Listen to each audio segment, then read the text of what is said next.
Akhirnya Sekar pun ciut dan menuruti apa saja yang dikatakan oleh Pak Wanto. Sesamanya di Gunung Kemukus tersebut, Pak Wanto dan Sekar pun seperti biasanya akan melakukan ritual seks atau hubungan badan seperti biasanya. Sebelum melakukan hubungan badan, Sekar dan Pak Wanto harus ke air terjun terlebih dahulu untuk mandi sebelum melakukan ritual. Setelah selesai mandi, Sekar dan Pak Wanto langsung ke tempat untuk melakukan ritualnya.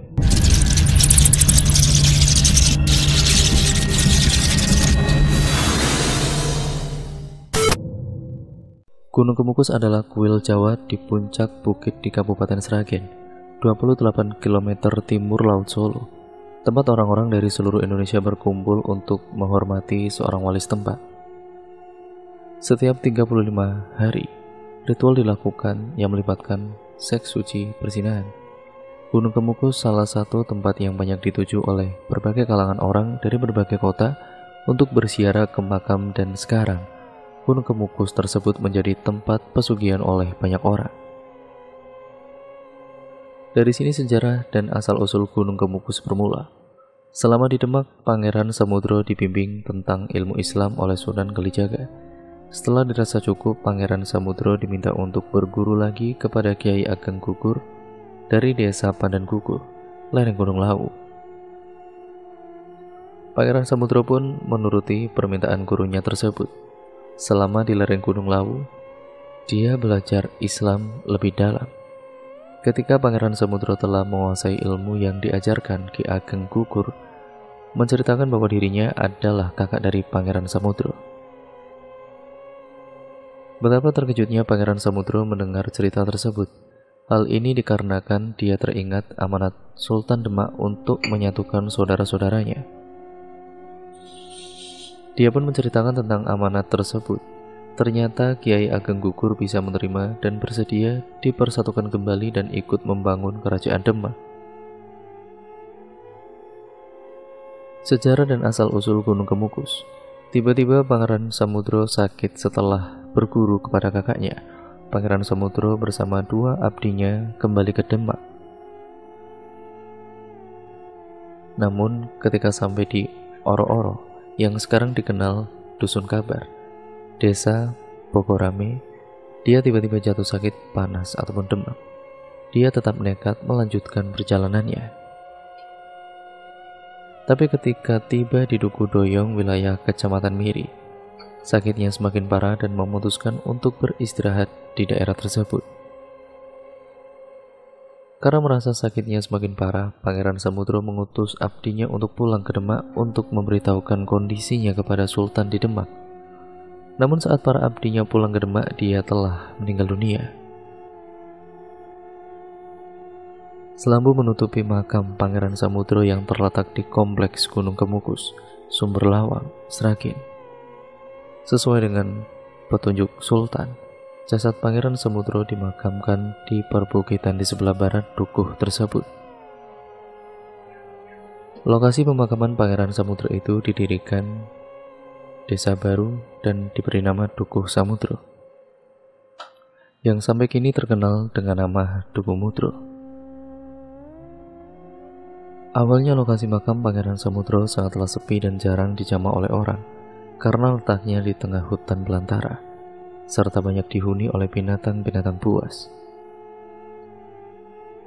Namun sedikit demi sedikit, keadaan berubah setelah daerah tersebut dihuni oleh para penduduk.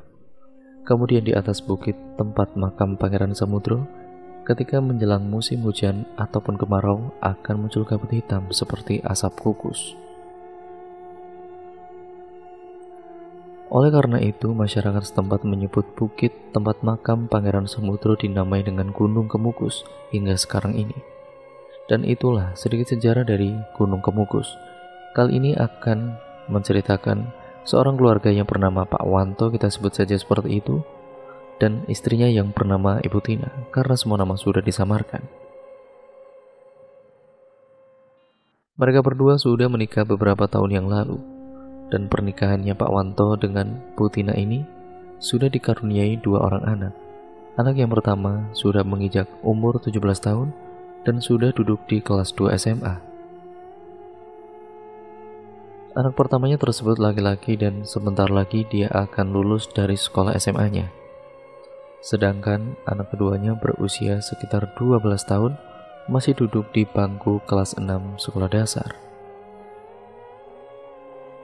Anak kedua dari Pak Wanto dan juga Bu Tina ini juga berjenis kelamin laki-laki.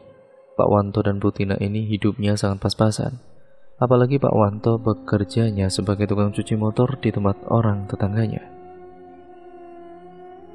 Sedangkan Bu Tina ini adalah buruh cuci untuk mencucikan pakaian milik tetangganya, itu pun kalau ada tetangganya yang memanggil Bu Tina untuk menyewa jasa cucinya Bu Tina. Keluarganya Pak Wanto ini tinggal di sebuah kontrakan yang ukurannya ya sangat kecil, dan itu tidak cukup luas lah seperti itu untuk tempat tinggal keluarganya, agar tidak kepanasan dan kehujanan, tapi itu sudah cukup. Karena Pak Wanto dan Ibu Tina semenjak setelah menikah tidak mau ikut dengan kedua orang tuanya atau mertuanya. Mereka ingin hidup mandiri dan mereka juga merantau di kota. Berharap perekonomiannya di kota itu semakin membaik dan bekerja di kota akan tetapi malah Pak Wanto bekerja sebagai tukang cuci motor dan Bu Tina sebagai tukang buruh cuci. Namun malah serba kekurangan pada kala itu, bahkan mereka juga kadang harus mencari hutang ke sana kemari karena uang yang didapatnya itu masih sangat kurang untuk kebutuhan sehari-harinya, apalagi untuk bayar biaya kontrakan, serta untuk bayar biaya sekolah kedua anaknya yang setiap bulannya sudah menunggak. Pada suatu ketika Bu Tina mencuci di rumah tetangganya. Setelah selesai mencuci pakaiannya tetangganya itu, hari itu juga Bu Tina pasti langsung dibayar. Namun saat Bu Tina menerima bayaran dari tetangganya tersebut, Bu Tina berniat untuk meminjam uang dan Bu Tina berharap pinjaman uang itu dari tetangganya ataupun dipinjami uang oleh tetangganya tersebut, intinya seperti itu. Maaf Bu, sebelumnya saya boleh pinjam uang gak? Saya butuh sekali Bu untuk biaya sekolah anak saya. Itu kan sudah saya bayar Bu Tina, kok masih mau pinjam uang sama saya? Jawab tetangganya. Iya Bu, tapi masih kurang, jadi saya mau pinjam uang sama ibu, boleh gak Bu? Nanti gaji saya selanjutnya dipotong Bu untuk bayar hutang, ucap Bu Tina. Tidak bisa Bu Tina, lagian ibu kalau nyuci tidak bersih, saya mau pakai jasa cuci yang lain saja, ucapnya. Ya sudah kalau begitu saya permisi dulu Bu, jawab Bu Tina. Lalu Bu Tina melangkahkan kakinya pergi dari rumah tetangganya tersebut dengan tubuhnya yang terasa lemas, dan sebelum pulang ke rumah Bu Tina mampir terlebih dahulu ke warung tetangganya untuk berhutang kebutuhan seperti beras, minyak, mie instan, dan telur. Sesamanya di warung ternyata ada banyak ibu-ibu yang sudah ada di warung. Dengan langkah yang tertatih-tatih, Bu Tina berjalan menuju ke dalam warung. Bu Tina, mau beli apa Bu? Tanya salah satu tetangganya. Kalau kesini mau berhutang, saya tidak akan kasih Bu. Yang kemarin-kemarin saja belum ibu bayar. Timbal penjual warung sontak karena telah terlanjur malu. Bu Tina pun pergi dari warung tersebut dan pulang ke rumahnya. Terlihat kedua anaknya duduk di depan teras kontrakan. Dengan memegangi perutnya masing-masing, terasa sakit hatinya Bu Tina melihat anaknya kelaparan karena sedari siang anak-anaknya belum makan siang. Lalu Bu Tina pun mengajak anak-anaknya untuk masuk ke dalam rumahnya. Namun anak pertamanya Bu Tina itu sudah sedikit mengerti karena dia sudah besar, sedangkan anak yang keduanya selalu merengek dan menangis. Bu, lapar Bu, perutku sakit Bu, lapar banget. Ya sabar ya nak, nanti nunggu bapakmu pulang, jawab Bu Tina, dan beberapa saat kemudian terdengar suara motornya Pak Wanto. Pak Wanto pulang dari cuci motornya dan beberapa saat kemudian, betapa senangnya anak-anaknya melihat Pak Wanto membawa bingkisan di dalam plastik kresek yang berwarna hitam. Asik, Bapak bawa makanan, ucap anak keduanya. Ternyata Pak Wanto membawakan 2 bungkus nasi dan 1 bungkusnya itu untuk 2 orang. anak-anaknya makan sebungkus nasi dan Pak Wanto dengan Bu Tina. Karena memang Pak Wanto hari itu mendapatkan bayaran sedikit, jadi untuk menghemat uangnya Pak Wanto membeli nasi bungkus dengan jumlah 2 bungkus untuk 4 orang. Ya karena sebagian uangnya itu akan disimpan untuk nantinya bayar biaya kontrakan bulan ini. Malam harinya, saat Bu Tina, Pak Wanto, dan kedua anaknya sedang berkumpul menonton televisi, tiba-tiba saja anak pertamanya itu mengatakan sesuatu kepada Pak Wanto dan juga Ibu Tina. "Pak, Bu, tadi siang aku ditagih sama guru untuk bayar SPP, soalnya SPP-nya sudah menunggak," ucap ini. "Sabar ya Ben, nanti Bapak akan coba pinjamkan kalau Bapak dapat," ucap Pak Wanto. "Iya, bener ya Pak, tapi secepatnya Pak." "Iya Ben, kamu tenang saja yang sabar ya," jawab Pak Wanto. "Sudah kamu belajar sana, untuk besok timbal Bu Tina." Sedangkan anaknya yang kedua yaitu Ardi sudah tertidur pulas di depan televisi. Malam itu juga Bu Tina menceritakan kepada suaminya tentang tadi sore yang dialami oleh Ibu Tina. "Pak, Ibu mau cerita Pak?" ucap Bu Tina. "Iya Bu, cerita apa Bu?" "Cerita sajalah Bu, ada apa?" jawab Pak Wanto. "Tadi sore kan Ibu ke warung tetangga Pak, tapi penjual warung itu mempermalukan Ibu dan tidak memberikan Ibu utangan lagi. Terus kita harus cari hutang kemana lagi Pak?" ucap Ibu Tina. "Yang sabar ya Bu, Ibu jangan ambil hati," ucap Pak Wanto. "Tapi kan Ibu malu Pak." "Sudah, nanti Ibu pergi ke tempat warung lain saja. Siapa tahu di sana bisa untuk berhutang." "Iya Pak," jawab Bu Tina dengan singkat.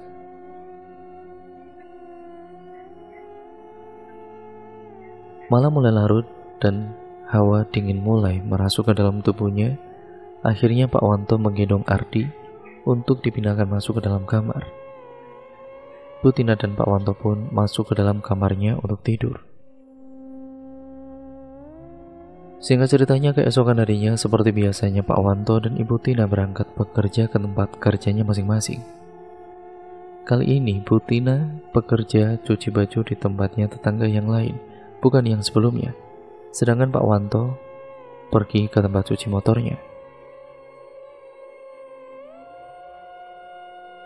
Hari ini tempat cuci motornya, tempat Pak Wanto bekerja, cukup ramai orang yang datang. Dan dari salah satu pelanggannya, Pak Wanto seperti mengenali orang yang datang ke tempat cuci motornya itu. Benar, ternyata orang tersebut adalah temannya Pak Wanto dulu waktu SMA. Akhirnya mereka pun saling bercengkrama satu sama lain. Wan, kamu sejak kapan jadi tukang cuci motor seperti ini?" tanya Pak Junet, temannya itu. "Sudah lama Net, semenjak aku menikah aku merantau ke sini dan bekerja di tempat ini." "Kamu sekarang tinggal di kota ini Net, merantau juga sejak kapan? Kok aku baru lihat kamu ya?" ucap Pak Wanto. "Iya ini Wan, aku baru seminggu di sini soalnya ada kerjaan yang harus diurus," ucap Pak Junet. "Kerjaan apa Net? Sudah sukses kamu sekarang ya?" "Iya, ada meeting dengan klien. Aku sekarang sudah memiliki perusahaan sendiri, alhamdulillah," jawab Pak Junet. "Wah, alhamdulillah sekali Net. Kalau boleh ada kerjaan, ya aku ikutlah Net. Aku butuh banget, soalnya kerjaanku yang sekarang ini belum cukup untuk memenuhi kebutuhan keluargaku, apalagi untuk bayar kontrakan," jelas Pak Wanto. "Gini saja, kalau kamu mau ikut nanti sore, ataupun ya sudah nanti besok aja deh, kamu ikut dengan aku ke kampung. Nanti kamu bisa kaya raya mendadak." "Wih, mendadak gimana caranya?" "Sudah, kamu itu ikut saja dengan aku. Nanti kamu tinggal di rumah aku sementara," ucap Pak Junet. Iya deh kalau gitu. Besok kamu jemput aku di sini saja ya, ucap Pak Wanto. Akhirnya Pak Wanto pun menerima tawaran dari teman lamanya tersebut untuk besok pergi ke kampung bersama dengan Junet. Untuk besok pergi ke kampung bersama dengan Pak Junit. Namun Pak Wanto tidak mau menceritakan itu semuanya kepada istrinya. Sehingga ceritanya keesokan paginya, Pak Wanto berpamitan untuk berangkat bekerja kepada Butina. Dan sesampainya di tempat cuci motor masih tertutup karena Pak Wanto datangnya sangat pagi sekali. Dan beberapa saat Pak Wanto menunggu di tempat cucian mobil tersebut, Pak Junit pun datang dengan menggunakan mobilnya. Ayo masuk Wan, kita berangkat sekarang, ucap Pak Junit. Pak Wanto pun kemudian masuk ke dalam mobilnya Pak Junit dan duduk di depan samping Pak Junit. Perjalanan yang ditempuh menuju ke kampung halaman itu bisa kurang lebih 6 jam perjalanan. Beberapa saat kemudian, akhirnya Pak Wanto dan juga Pak Junit pun sampai juga di rumahnya Pak Junit. Sesamanya di rumahnya Pak Junit, Pak Wanto sangat tercengang melihat bangunan rumahnya milik Pak Junit yang sangat megah sekali, yang sangat mewah dan juga menjulang tinggi itu berlantai 2. Dan di garasi rumahnya terdapat mobil-mobil mewah serta kendaraan sepeda motor lainnya. Saat Pak Wanto masuk ke dalam rumahnya Pak Junit, Pak Wanto sangat tercengang keadaan di dalam rumahnya. Semuanya itu terlihat mewah dan pasti harganya sangat-sangat mahal. Sofa yang telah diduduki oleh Pak Wanto pun sangat halus dan juga empuk sekali seperti sofa-sofa kerajaan bentuknya, yang berlapis dengan warna emas membuat sofa tersebut terlihat sangat elegan dan juga sangat mewah.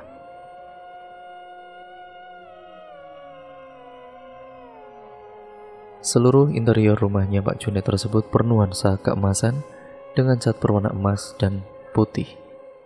Pak Wanto kemudian langsung beristirahat sejenak karena telah lelah menempuh perjalanan jauh tadi. Singkat ceritanya, malam harinya Pak Wanto terbangun dan kemudian menanyakan kepada Pak Junit, "Net, sebenarnya aku itu nanti mau ngapain?" "Alah sudah, kamu tenang saja, kamu istirahat saja dulu," ucap Pak Junit. Lalu Pak Wanto pun bergegas pergi ke kamar mandi untuk membersihkan tubuhnya karena sudah sangat lengket oleh keringat di perjalanan tadi pagi dari kota.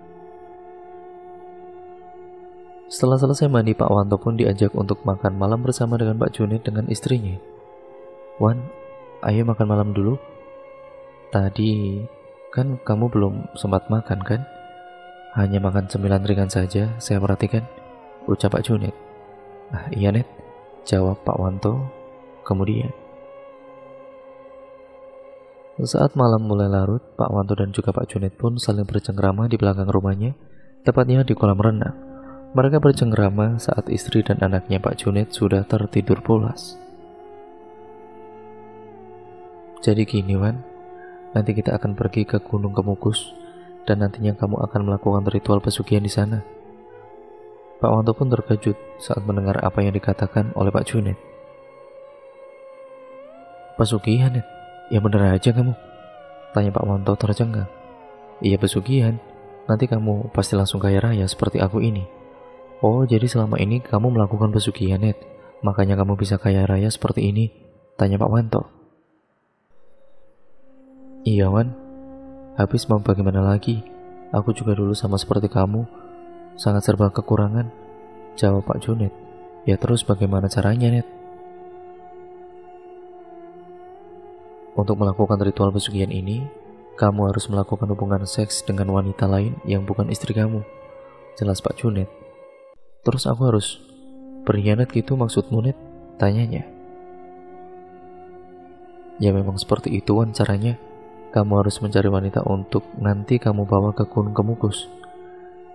Tapi mau cari di mana, Net?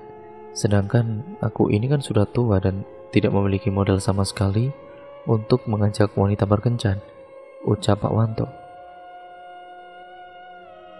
Kamu tenang saja, nanti kamu bisa pakai uang aku dulu, terus kamu juga pakai baju-baju aku, sebagai penyamaran agar wanita itu tertarik denganmu, jawab Pak Junid. Akhirnya Pak Wanto pun mengikuti apa saja yang dikatakan oleh Pak Junid, dan Pak Wanto juga bersedia untuk melakukan pesugihan tersebut. Singkat ceritanya, Pak Wanto dipinjami uang dan juga baju-baju yang sangat-sangat bagus milik Pak Junid, serta mobil miliknya juga. Pak Wanto pergi ke suatu tempat. Di desa tersebut ada sanggar tari untuk pelatihan tari. Dan Pak Wanto mendatangi sanggar tari tersebut. Pak Wanto berpura-pura menjadi orang kaya raya, supaya wanita yang ditarget Pak Wanto tersebut bisa tertarik kepada Pak Wanto. Di sanggar tari tersebut terdapat wanita yang sangat cantik dan tubuhnya tinggi putih mulus. Katanya si wanita tersebut merupakan kebang desa yang ada di desa tersebut. Karena memang kecantikannya yang sangat mempesona membuat para lelaki siapapun yang melihatnya akan langsung jatuh cinta dengannya, yaitu dengan wanita tersebut. Wanita tersebut kita sebut saja namanya Sekar. Usianya terlihat masih sekitar 23 tahun. Sekar bekerja sebagai pelatih penari di desanya. Saat melihat Sekar, Pak Wanto juga suka karena dengan parasnya yang sangat cantik dan tubuhnya yang sintal, membuat Pak Wanto ingin segera mendekati Sekar. Sedangkan istrinya Pak Wanto, yaitu Putina, yang ada di kota cemas dan sibuk mencari keberadaannya Pak Wanto yang tiba-tiba saja menghilang entah kemana. Bos pemilik cucian motor tempat Pak Wanto bekerja juga ikut mencarinya. Karena sudah beberapa hari Pak Wanto tidak terlihat batang hidungnya dan entah kemana perginya karena tidak datang ke tempat kerjaannya. Sedangkan Putina sudah mencari kesana kemari dan juga sudah menelepon para saudaranya yang ada di kampung. Karena siapa tahu Pak Wanto pulang ke kampung. Namun semua saudaranya tidak ada yang tahu di mana keberadaannya Pak Wanto. Singkat ceritanya, Pak Wanto mendekati Sekar dengan perlahan-lahan dan Sekar pun mau diajak bicara dengan Pak Wanto saat di belakang sanggar rumahnya.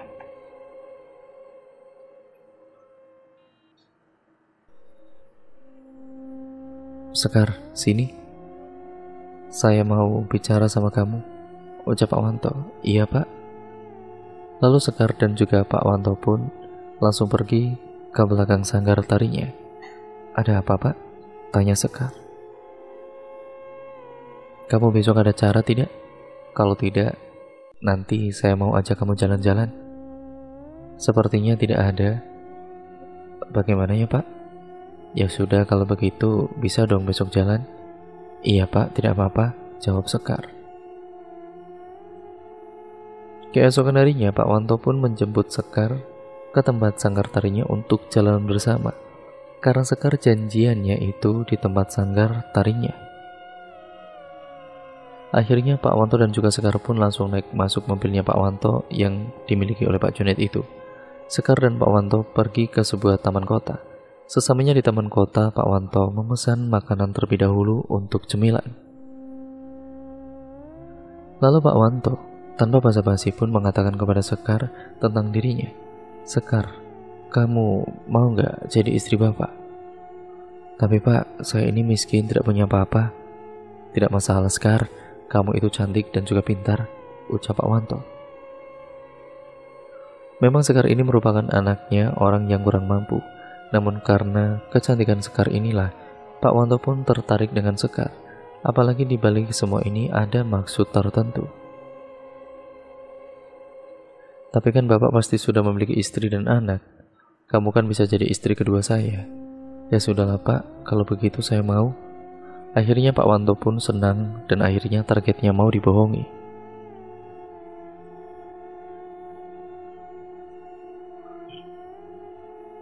Singkat ceritanya, hari berikutnya Pak Wanto mendatangi rumahnya Sekar. Pak Wanto meminta izin kepada kedua orang tuanya Sekar untuk melamar Sekar nantinya. Dan Pak Wanto pun meminta izin kepada kedua orang tuanya Sekar. Jadi gini Pak Bu, saya mau meminta izin kepada Bapak dan Ibu kalau saya berencana ingin melamar Sekar, apakah boleh? Tanya Pak Wanto kepada kedua orang tuanya Sekar. Kedua orang tuanya Sekar yang mengetahui kalau Pak Wanto ini kaya raya, akhirnya kedua orang tuanya tersebut pun memberi restu kepada Sekar dan Pak Wanto, berharap perekonomian mereka tersebut bisa berubah dan bisa mengangkat derajat keluarganya. Setelah mendapatkan restu oleh kedua orang tuanya Sekar, Pak Wanto pun meminta izin untuk mengajak Sekar pergi. "Saya mau minta izin untuk mengajak Sekar pergi, Pak. Apakah boleh?" tanya Pak Wanto. "Iya, silakan. Yang penting jaga Sekar ya, Nak," ucapnya. Akhirnya hari berikutnya, Pak Wanto pun mengajak Sekar pergi. Sebelumnya Pak Wanto sudah diberikan alamat oleh Pak Junet untuk pergi ke tempat Gunung Kemukus. Pak Wanto pun mengajak Sekar untuk pergi ke Gunung Kemukus dengan menggunakan mobil milik Pak Junet. Perjalanan yang ditempuh menuju ke Gunung Kemukus tersebut katanya sekitar 3 jam. Pak Wanto dan Sekar pun berangkat pagi dan di perjalanan tiba-tiba saja ban mobilnya itu bocor. Akhirnya Pak Wanto pun harus menepi terlebih dahulu di pinggir jalan. Untungnya di dalam mobilnya tersebut sudah ada ban serep. Ya, jadinya Pak Wanto tidak harus mencari bengkel terlebih dahulu. Dan Pak Wanto juga bisa memasang ban mobilnya itu sendiri. Setelah ban mobilnya selesai diganti dan dipasang, Pak Wanto dan Sekar pun langsung melanjutkan perjalanannya menuju ke tempat Gunung Kemukus. Jalanan yang dilaluinya itu sangat berliku dan sangat curam sekali. Kalau saja Pak Wanto mengemudikan mobilnya tidak fokus, bisa saja terjatuh ke bawah jurang. Beberapa jam kemudian akhirnya Pak Wanto dan Sekar sampai juga di tempatnya.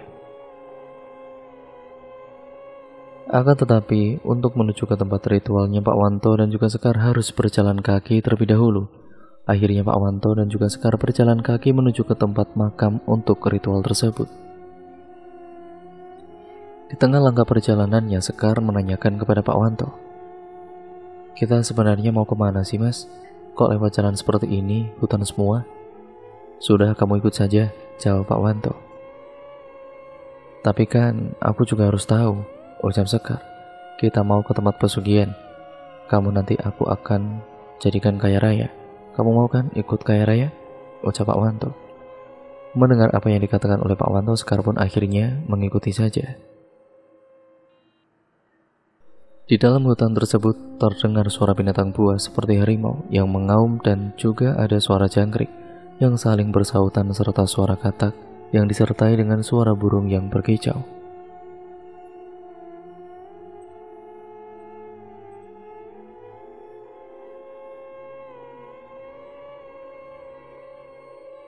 Satu jam kemudian Pak Wanto dan juga Sekar akhirnya sampai juga di makam yang untuk tempat pesugihannya. Lalu Pak Wanto menemui juru kunci yang ada di makam tersebut. Pak Wanto dan Sekar pun masuk ke dalam padepokan juru kunci tersebut. "Assalamualaikum, Mbah," ucap Pak Wanto. "Waalaikumsalam, silakan masuk," jawab Mbah Kerno. Kemudian Pak Wanto dan Sekar pun masuk ke dalam padepokan tersebut. "Kalian mau mencari pesugihan ya?" "Kok bisa tahu, Mbah?" "Ya saya tahulah. Kan ada yang ngasih tahu sama saya." "Mbah tahu dari siapa?" tanya Pak Kerno penasaran. "Ya sosok makhluk yang membisiki saya. Dia tahu kalau ada orang yang akan melakukan pesugihan," jawab Pak Kerno. Sontak Pak Wanto dan Sekar pun saling bertatap-tatapan. "Iya, Mbah, saya mau melakukan pesugihan." "Kamu sudah tahu ritualnya bagaimana?" "Iya, Mbah, berhubungan seks kan, Mbah?" jawab Pak Wanto. "Kalau begitu nanti malam kita akan melakukan ritual tersebut. Kalau kamu sudah siap," ucap Mbah Kerno. "Baik, Mbah, saya sudah siap," jawab Pak Wanto. Akhirnya siang itu Pak Wanto dan juga Sekar istirahat terlebih dahulu sebelum melakukan ritual nanti malam. Singkat ceritanya, sehabis maghrib, Pak Wanto dan juga Sekar pun langsung ke tempat sumber air terjun yang ada di dekat makam tersebut. Namun bentuk air terjunnya itu tidak terlalu besar dan tidak terlalu deras. Di bawahnya air terjun itu ada sungai yang sangat jernih sekali airnya. Lalu Pak Wanto dan juga Sekar pun diperintahkan Mbah Kerno untuk mandi di sana dengan air terjun tersebut. Dan Mbah Kerno memberikan kembang 7 rupa untuk mereka berdua mandi. Pak Wanto dan juga Sekar pun dibacakan mantra oleh Mbah Kerno saat mandi. Setelah selesai mandi, sehabisnya Isya, Pak Wanto, Sekar diantarkan oleh Mbah Kerno menuju ke tempat ritual kedua. Letaknya tidak terlalu jauh dari makamnya yang ada di sana. Beberapa saat kemudian akhirnya Pak Wanto dan Sekar pun sampai di tempat ritual keduanya. Sontak Sekar terkejut saat melihat banyak orang yang sedang melakukan hubungan seks atau hubungan badan di atas tanah yang hanya beralaskan daun pisang.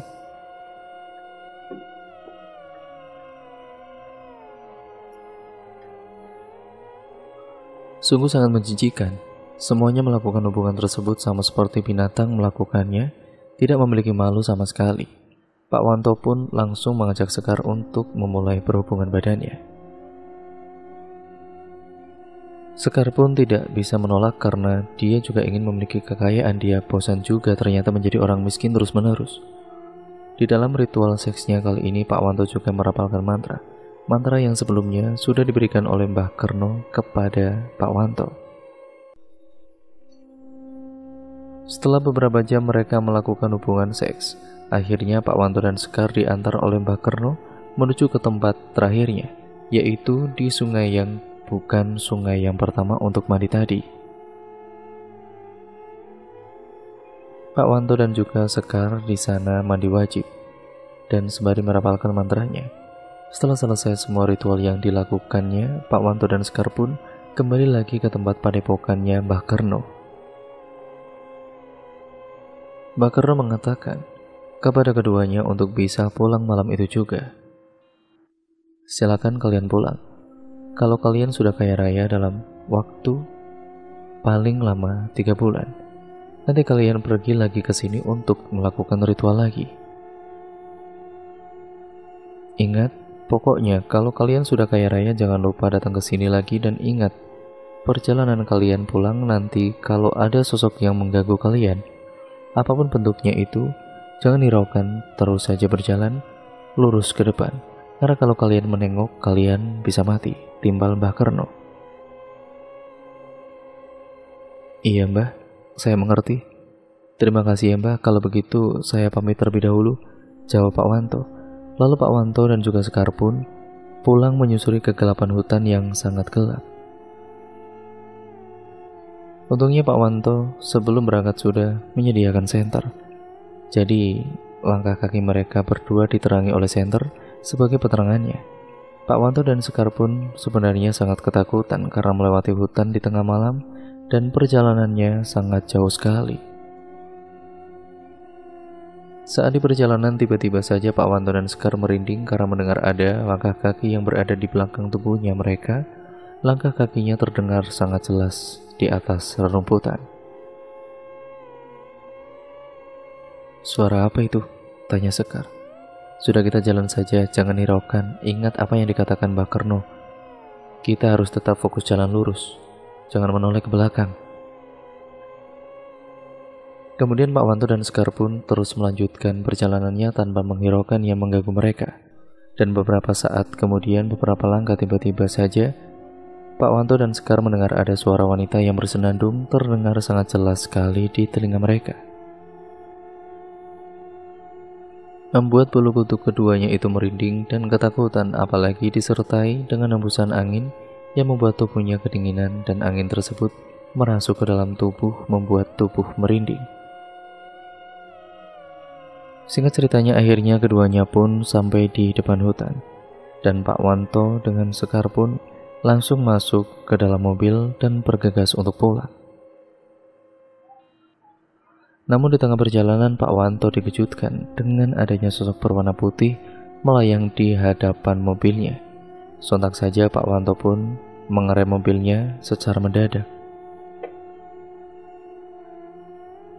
Aduh, rintis Sekar. Maaf Sekar, tadi ada bayangan putih lewat, jawab Pak Wanto. Dan beberapa saat kemudian Pak Wanto melihat ada seorang nenek-nenek tua bungkuk berjalan menyeberang jalan. Sontak saja Pak Wanto pun mengerem mobilnya secara mendadak, sehingga kepala Sekar pun terbentur pada dashboard mobil yang ada di depannya. Beberapa saat ataupun beberapa jam kemudian, akhirnya Pak Wanto pun dan juga Sekar pun sampai di rumahnya.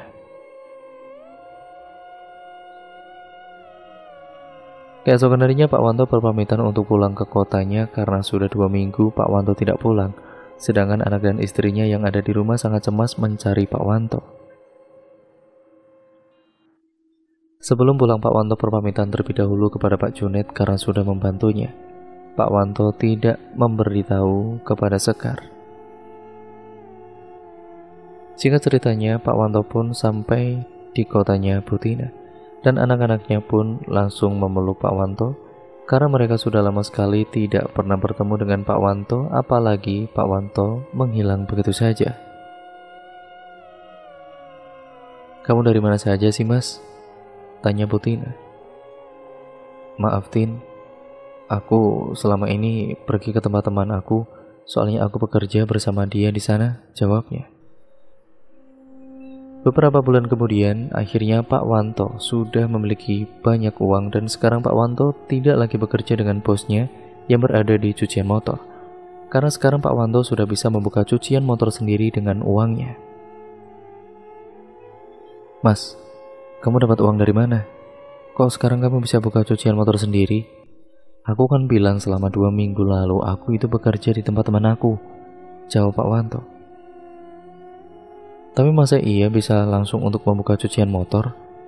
Sudahlah, kamu mendingan nikmatin saja kan, sekarang kita sudah tidak kekurangan lagi." Butina pun langsung terdiam setelah mendengar apa yang dikatakan oleh Pak Wanto. Sekarang juga Ibu Tina sudah tidak diperbolehkan Pak Wanto untuk bekerja. Butina diberikan modal untuk membuka usaha toko kelontong atau toko sembako sendiri. Mereka juga sekarang sudah tidak lagi mengontrak. Pak Wanto sudah bisa membuat rumah sendiri, dan anak-anaknya sudah tidak kelaparan lagi. Toko sembakonya dibangun di depan rumahnya. Singkat ceritanya, tiba-tiba saja Pak Wanto menghilang, dan Butina pun mencari lagi ke sana kemari di mana keberadaan suaminya itu. Karena saat pergi, Pak Wanto ini tidak berpamitan terlebih dahulu sama sekali kepada Butina dan kedua anak-anaknya. Pak Wanto kembali lagi ke Gunung Kemukus bersama dengan Sekar untuk melakukan ritual kembali karena Pak Wanto sudah mendapatkan kekayaan yang diinginkannya. Pak Wanto juga memberikan sebagian hartanya kepada Sekar. Namun Pak Wanto tidak menikahi Sekar padahal janjinya mau menikahi Sekar. Sekar pun menanyakan keseriusannya dengan Pak Wanto. "Pak, katanya mau menikahi saya kalau sudah mendapatkan kekayaan ini. Mana janjimu?" "Kamu sabar dong, Sekar. Kita juga baru saja mendapatkan harta yang belum seberapa. Kita lakukan saja ritualnya ini dulu," ucap Pak Wanto.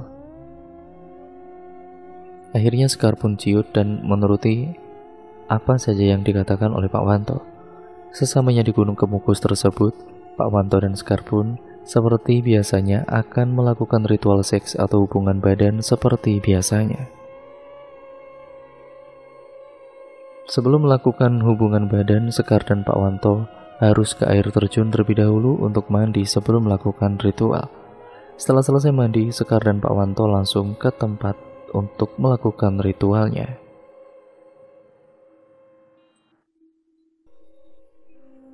Sekar dan juga Pak Wanto pun melakukan ritualnya dengan merapalkan mantra yang sudah diberikan oleh Mbah Kerno. Beberapa saat kemudian setelah dilakukannya ritual hubungan badan, Pak Wanto dan Sekar pun kembali ke tempat sungai untuk mandi wajib dan merapalkan mantranya di sana. Singkat ceritanya, Pak Wanto kembali lagi ke kotanya, dan di kota Pak Wanto serta Ibu Tina sudah semakin sukses, dan apa yang diinginkan oleh kedua anaknya itu pasti akan dikabulkan semuanya. Pak Wanto dan juga Bu Tina juga sekarang sudah tidak pernah dihina lagi dan diejek lagi oleh para tetangganya yang dulu selalu menghinanya. Malah sekarang mereka menjadi memuji-muji Pak Wanto dan Ibu Tina. Singkat ceritanya, anak keduanya Pak Wanto yaitu Ardi telah naik kelas 1 SMP, dan Pak Wanto berniat untuk memberikan hadiah kepada Ardi karena Ardi naik kelas. Namun Bu Tina ini tidak menyetujui itu karena Ardi belum cukup umur untuk menaiki motor. Namun Pak Wanto tetap bersikeras untuk membelikan motor untuk Ardi. Sudahlah Pak, tidak usah membelikan Ardi motor. Ardi kan belum cukup umur, apalagi kan Ardi belum bisa mengendarai motor. Ya gak apa-apa Bu, nanti kan motornya juga bisa dipakai oleh Penny Bu. Yang penting kan Bapak ingin memberikan hadiah. Lebih baik belikan Ardi sepeda saja Pak, motornya buat Penny saja, jawab Bu Tina. Ya sudah kalau begitu Bu, jawab Pak Wanto dengan singkat. Akan tetapi Pak Wanto masih tetap saja membelikan Ardi sepeda motor. Singkat ceritanya, motor yang dibelikan oleh Pak Wanto untuk Ardi itu menganggur saja di rumah karena tidak pernah dipakai. Akhirnya Pak Wanto mengajari Ardi untuk naik motor. Dengan perlahan-lahan Pak Wanto mengajari Ardi naik motor, dan akhirnya Ardi sedikit demi sedikit bisa mengendarai motornya. Hingga suatu ketika Ardi ingin sekali berangkat sekolah naik motor karena teman-teman sebayanya juga kalau berangkat ke sekolah naik motor. Akhirnya Ardi pun izin kepada kedua orang tuanya. Pak, Bu, Ardi mau naik motor ya berangkat sekolahnya, ucap Ardi. Tidak usah, nanti tak anterin ibu saja nak. Iya nak, tidak apa-apa, kamu naik motor saja sana, lagian kamu kan sudah mahir, jawab Pak Wanto. Akhirnya Ardi pun berangkat ke sekolah naik motornya, sedangkan Bu Tina hanya bisa pasrah saja karena Pak Wanto sudah mengizinkannya. Hingga suatu ketika saat Pak Wanto sedang duduk di teras rumahnya bersama dengan Bu Tina, ada salah satu tetangganya yang datang tergesa-gesa menghampiri ke arah Pak Wanto dan Bu Tina. Ada apa Pak? Kok tergesa-gesa seperti itu? Saya mau menyampaikan kalau anak Bapak kecelakaan Pak dan meninggal dunia di tempat, ucapnya. Sontak Pak Wanto dan Bu Tina pun terduduk lemas saat mendengar apa yang dikatakan oleh tetangganya itu. Kemudian Pak Wanto dan Bu Tina pun datang ke tempat kecelakaannya si Ardi. Kata warga sekitar yang melihat, katanya Ardi ini kecelakaan tunggal karena tidak ada korban lain yang terlibat dalam kecelakaan tersebut. Namun anehnya keadaan motornya tersebut sangat ringsek dan benar-benar sangat parah, seperti tertabrak truk atau mobil. Ardi meninggal dunia di tempat karena kepalanya Ardi terbentur aspal dan bocor, jadi Ardi meninggal dunia karena telah kehilangan darahnya yang cukup banyak. Dan singkat ceritanya, jenazahnya Ardi pun langsung dimakamkan, namun Bu Tina masih tetap menangisi kepergiannya Ardi karena Ardi kecelakaan dan meninggal dunia itu. Namun Pak Wanto malah terlihat biasa saja saat Ardi meninggal dunia. Malam pertama setelah meninggalnya Ardi, Pak Wanto didatangi sosok Ardi di dalam mimpinya. Pak, tolong Ardi Pak. Sosok Ardi tersebut sudah berbentuk pocong, namun wajahnya sama persis dengan Ardi. Wajahnya sangat pucat pasi dan kain kafan yang dipakai Ardi tersebut terlihat sangat lusuh dan bercampur dengan tanah yang berwarna merah kecoklatan. Sontak Pak Wanto pun terbangun dengan keringat dingin yang menetes di dalam tubuhnya. Suatu ketika Pak Wanto malam hari saat sedang duduk di depan teras rumahnya, Pak Wanto mencium bau anyir darah dan bau kemenyan serta bau kembang-kembangan. Tiba-tiba saja sosok pocong muncul di hadapannya Pak Wanto. Sosok pocong tersebut berwajah anaknya yaitu Ardi. Sontak Pak Wanto ini pun ketakutan dan gemetaran. Namun saat Pak Wanto ingin berlari, tubuhnya terasa kaku dan mau berteriak pun sangat susah. Sosok pocong Ardi ini pun mengatakan kepada Pak Wanto, Pak, tolong Ardi Pak, tolong Pak, ucapnya. Dan beberapa saat kemudian, sosok pocong berwajah Ardi itu pun menghilang dan meninggalkan kepulan asap yang tebal. Setelah pocong itu pergi, Pak Wanto baru saja bisa berlari menuju ke dalam rumahnya. Bu Tina pun bertanya kepada Pak Wanto, yang kenapa berlari terbirit-birit seperti itu. "Kamu kenapa, Pak?" tanya Bu Tina. Napasnya Pak Wanto ini masih terasa sangat ngos-ngosan dan tidak menjawab pertanyaan dari Bu Tina. Setelah napasnya Pak Wanto sudah teratur, Pak Wanto pun menceritakan semuanya kepada Bu Tina. "Tadi Bapak melihat sosok pocong Ardi, Bu. Ardi mengatakan sama Bapak dia meminta tolong kepada Bapak." "Yang benar, Pak. Mana mungkin Pak anak kita kentayangan, Pak?" "Kalau begitu kita nanti minta tolong sama Pak Ustadz saja, Pak," ucap Bu Tina. "Iya, Bu," jawab Pak Wanto dengan singkat. Sedangkan Sekar yang ada di kampungnya masih terus-terusan menelepon Pak Wanto. Pak Wanto pun akhirnya mengangkat teleponnya dari Sekar. "Halo?" "Iya, halo. Ada apa, Sekar?" tanya Pak Wanto. "Mas, katanya mau menikahi saya. Mana janjinya?" "Siapa yang bilang seperti itu, Sekar? Saya tidak mengatakan seperti itu," ucap Pak Wanto. "Kamu tega, Mas. Kamu sudah berbohong sama aku. Katanya mau menikahi aku, tapi kamu malah kabur. Kita sudah melakukan hubungan, tapi kamu malah seenaknya saja seperti itu," ucap Sekar. "Ah, sudahlah. Yang penting kamu itu kan sekarang sudah kaya raya, kan?" Lalu Pak Wanto pun mengakhiri sambungan teleponnya secara tiba-tiba. Akhirnya, keesokan paginya Pak Wanto dan juga Bu Tina pun pergi ke rumahnya Pak Ustadz untuk meminta tolong kepadanya. Sesamanya di rumah Pak Ustadz, Pak Wanto dan Bu Tina mengucapkan salam terlebih dahulu. "Assalamualaikum." "Waalaikumsalam." Terdengar suara sahutan salam dari belakang pintunya. Terlihat seorang laki-laki yang usianya lebih tua dari Pak Wanto. "Astagfirullah," ucap Pak Ustadz saat melihat Pak Wanto. "Silakan masuk, Pak, Bu," ucap Pak Ustadz. Lalu Pak Wanto dan Bu Tina pun langsung masuk ke dalam rumahnya Pak Ustadz. "Ada apa ini?" "Jadi gini, Pak Ustadz, saya mau meminta tolong. Saya selalu diganggu oleh arwahnya anak saya," ucap Pak Wanto. "Kalau begitu, nanti malam saya akan ke rumahnya Bapak Ibu," ucap Pak Ustadz. Pak Wanto dan juga Bu Tina pun langsung pulang ke rumahnya. Malam harinya Pak Ustadz menyambangi ke rumahnya Pak Wanto, dan malam itu juga Pak Ustadz membacakan doa-doa untuk memanggil arwahnya Ardi. Beberapa saat kemudian sosok pocong Ardi itu pun datang ke dalam rumahnya Pak Wanto, lalu Pak Ustadz saling bercengkrama dengan sosok pocong tersebut melalui mata batinnya.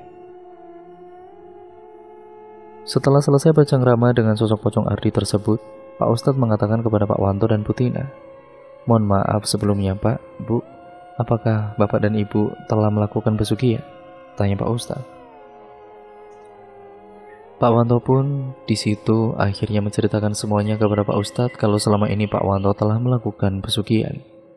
"Iya, Pak, saya melakukannya." "Astagfirullah, Pak," jawab Bu Tina. "Pantas saja saat Bapak masuk ke dalam rumah saya tidak melihat bayangan tubuh Bapak, tapi saya melihat sosok genderuwo yang ada di belakang tubuh Bapak," jelas Pak Ustadz. "Jadi gini, Pak, anak Bapak ini sudah dijadikan tumbal atas pesugihan yang Bapak lakukan. Dan anak Bapak ini belum tenang di sana karena anak Bapak ini belum di alam yang seharusnya, melainkan Ardi berada di alam goib," jelas Pak Ustadz. "Tolong, Pak, bantu anak kami, Pak," ucap Bu Tina dengan menangis. Akhirnya Pak Ustadz pun membantu untuk memindahkan Ardi ke tempat asalnya. Namun tidak mudah, Pak Ustadz pun harus berperang terlebih dahulu kepada bangsa jin yang ada di sana. Dan karena singkat ceritanya Pak Ustadz telah menang dari bangsa jin tersebut, akhirnya Ardi dikembalikan ke tempat asalnya. Setelah kejadian itu, Pak Wanto dan Bu Tina sudah bertobat dan kembali ke jalan yang benar, dan kembali juga ke keadaan yang semula, dan meninggalkan rumah serta harta-hartanya dari hasil pesugihan itu. Mereka kembali hidup seperti dulu lagi di kontrakannya. Karena Pak Wanto telah menyesal dengan perbuatannya, Pak Wanto dan Bu Tina pun juga sudah mendatangi ke makamnya anaknya untuk berziarah dan mendoakan serta meminta maaf. Sedangkan Sekar yang ada di kampung tersebut, kabarnya telah gila dan sudah tidak secantik dulu lagi.